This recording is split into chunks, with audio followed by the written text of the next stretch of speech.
welcome to Easy Play Piano. In this lesson, we'll be looking at how you can sound like a pro even if you're not. We'll be exploring 6 left-hand piano chord patterns for beginners. If you're feeling confused about how to arrange chords and want to feel confident improvising at the piano in any social setting, don't miss your chance to sign up for a free consultation below and let's chat. I'll leave a link below in the description box. I help people just like you go from confused to confident so you can improvise at the piano in any social setting. And don't forget to like, subscribe, and hit the notification bell so you won't miss a lesson. So if you're ready, let's get started.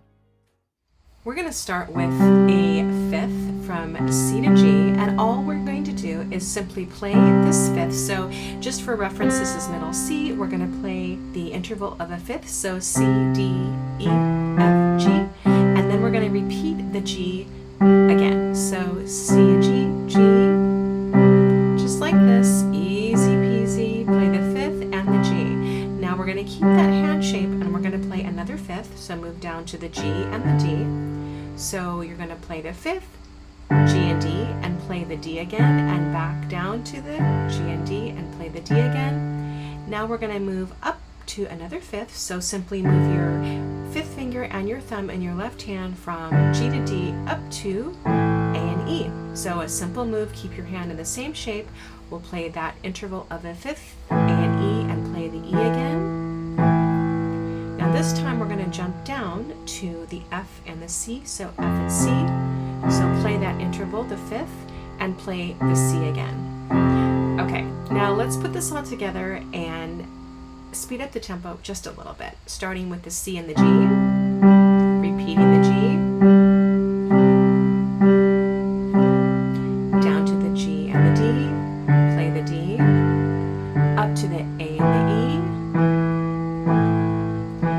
to the F and the C, just play the C again.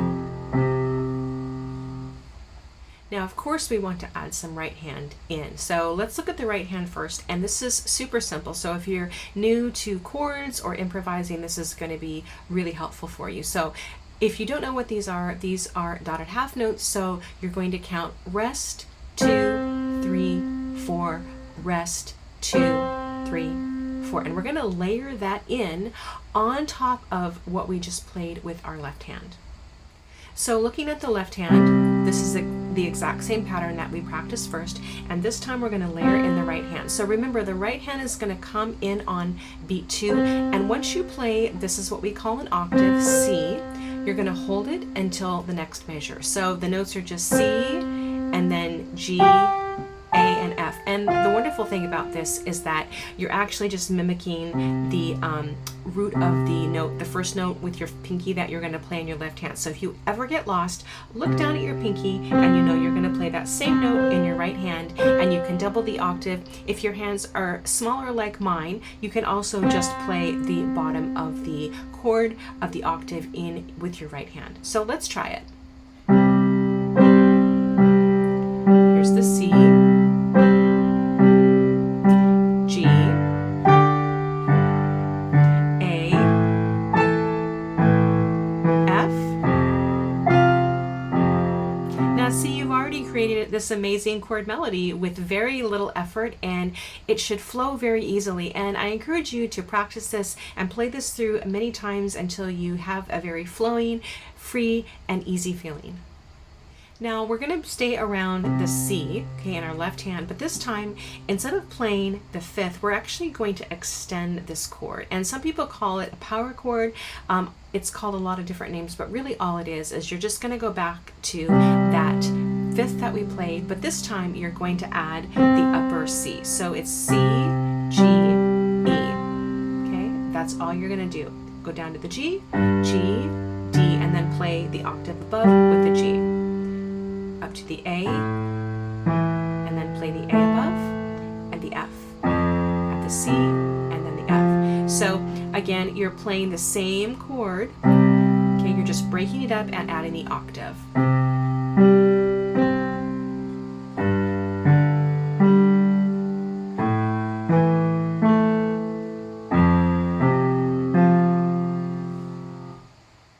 Let's take the pattern that we just looked at, and now we're going to change the rhythm. So we're still playing the fifth and we're adding that octave in, but this time we're going to go and add a sneaky little eighth note at the end of each measure. So the rhythm will sound like this.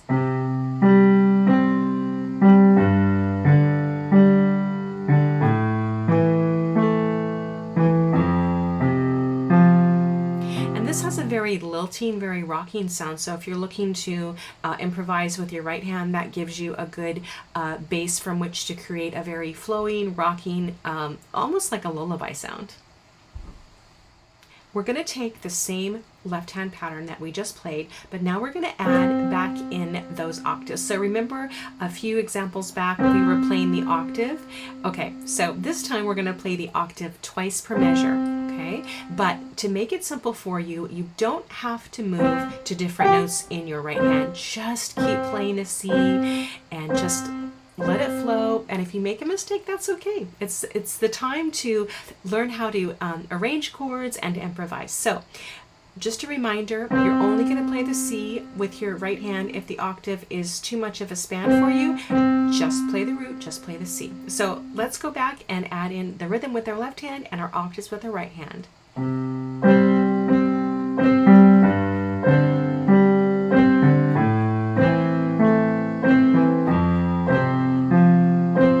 Wasn't that easy? So now we have the pattern under our fingertips in our left hand, and I think it's time that we can add the notes of our octave. Now, this is a really easy way to keep track of where you are with your octaves. So the octaves with our right hand are simply mirroring or mimicking the first note that we're playing with our pinky in our left hand. So anytime, if you ever get lost, just look at your left hand and know that your right hand's going to play the octave, the same note, but an octave, or again, if your hands are small, just play the note.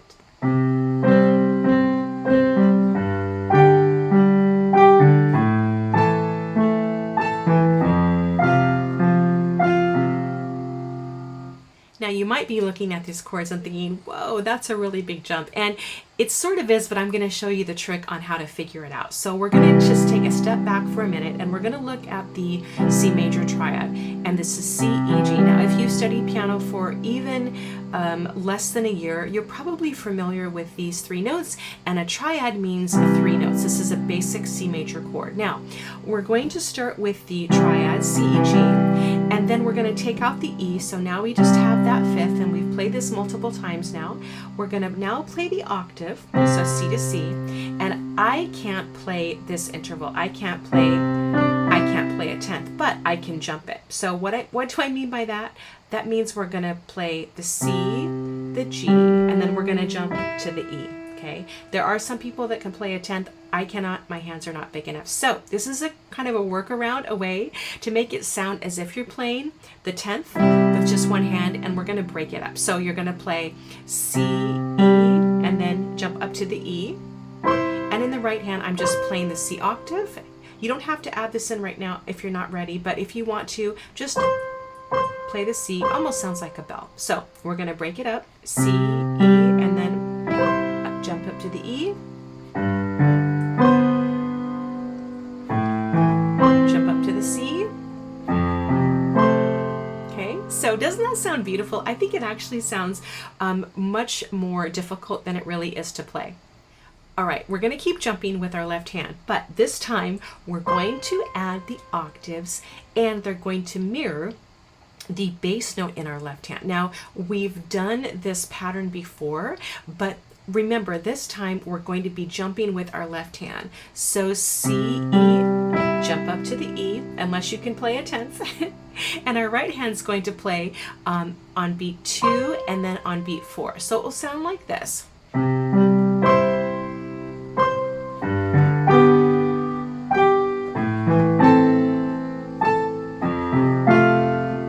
And repeat this as many times as you need until you feel comfortable. Let's explore a new pattern. We're going to use the same notes, but we're going to shift to a different time signature. And rhythm is a great way that you can up-level your chord arrangements as well as your improvisations. So going back to the C major chord, we have C, E, G, okay? And we're going to drop out the bass this time, which is C. That's the root of the chord. And we're simply going to play the G and the C, and then we're going to keep the G the same, and then we're going to play the E. So C major chord, drop out the root, play the C and the G, or G and C, and G and E. So it will sound like this. Jump up to the fifth of the chord and then add the E on top. So C,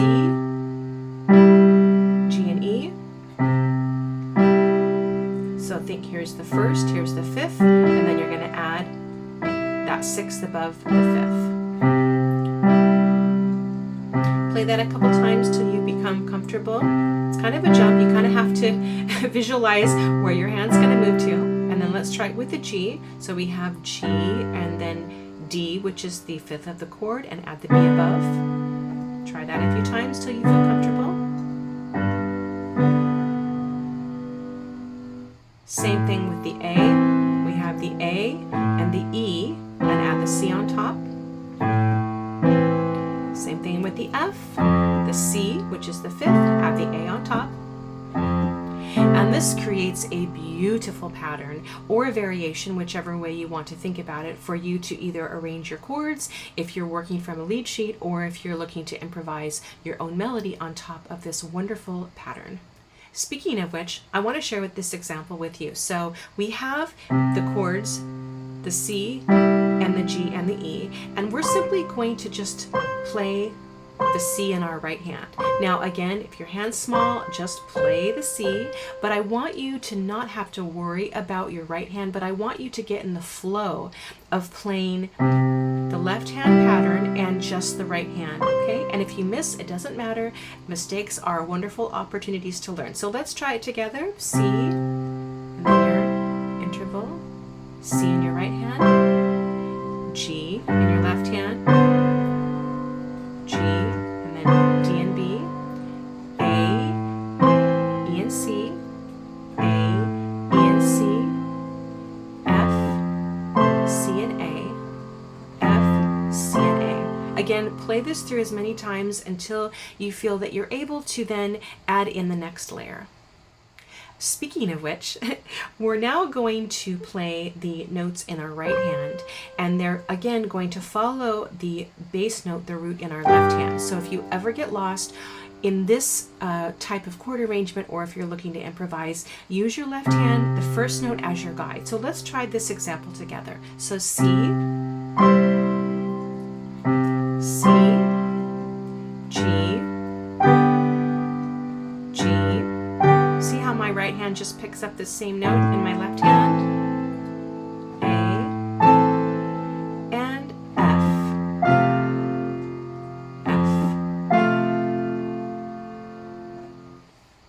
Now we're going to continue to play the interval that we just played, but now we're going to break it up. So let me break this down for you. So we're going to play C, G, E, G, and then you're going to hold the E for a full beat. So 1 and 2 and 3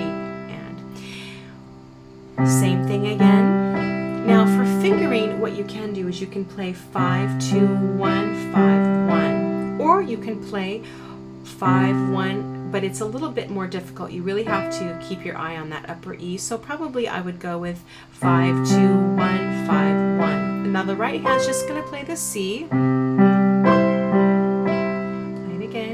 C, G, E. Okay, add your right hand in when you feel comfortable.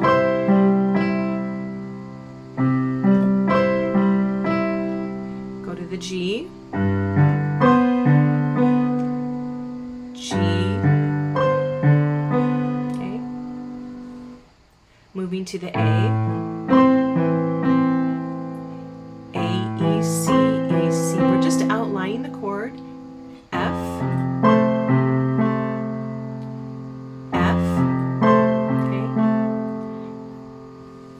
Now let's do what we've done in all the previous examples. We're going to play the right hand octave, mimicking and following the bass note in the left hand. So we're just breaking up the fifth, C, G, E. This is the pattern, and you do this for every fifth, everything we've done before. So let's try it.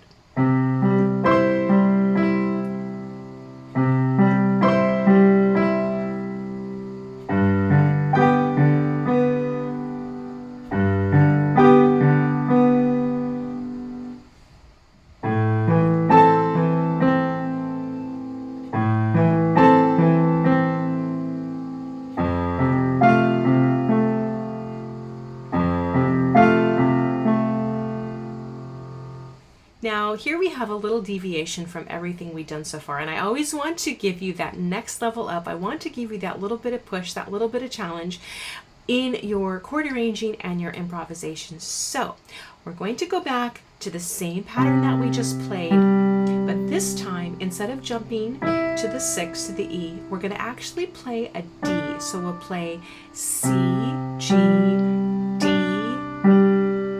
So you can think of moving from, we're going to land obviously on the E, but think about that D kind of pushing us toward the E. So for the left hand, you're going to play C, G, D, E. Okay? So we're still doing the same basic pattern, but we're going to add that little bit of tension, okay, with the D. Same thing with the G. A,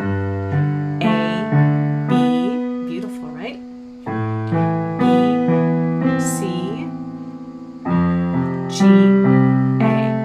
just adding the seconds in. All right, so let's add in our right hand. And again, I always like to keep, and I encourage you, if you're newer to chord arranging and improvisation, keep it really, really simple, because you never want to build in any tension. And if you're looking to build up your confidence, whether you're chord arranging or improvising, keeping it simple is the secret. All right, so let's try this all together.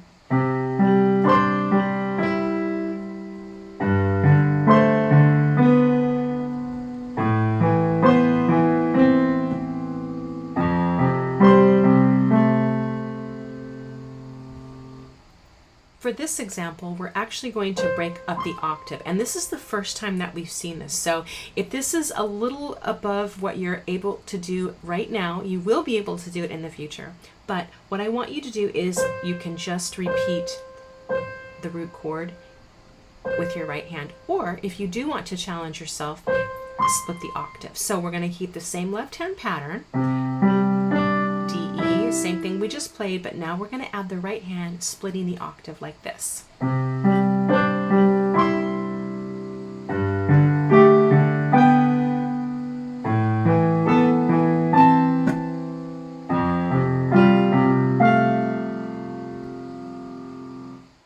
Congratulations, you've completed this lesson. Don't forget to subscribe, and I'll see you in the next lesson.